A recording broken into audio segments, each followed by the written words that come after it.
Som aquí, a la regata Mar d'Empúries, un any més, amb les flotes d'Ilca 7, Ilca 6, Ilca 4 i a més els 420.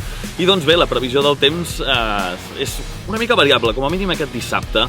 Hem tingut un ruixat i una tempesta força forta durant el matí. El vent farà una mica el boig, creiem que entrarà una mica de gregal, ara mateix està bufant ponent, però el vent de terra. I això sí, de cara a demà la previsió millora força, amb més estones de sol i fins i tot potser podrem tenir el vent tan típic d'aquí de l'escala del Mar d'Empúries, que és aquest garbí de tarda. Veurem què passa.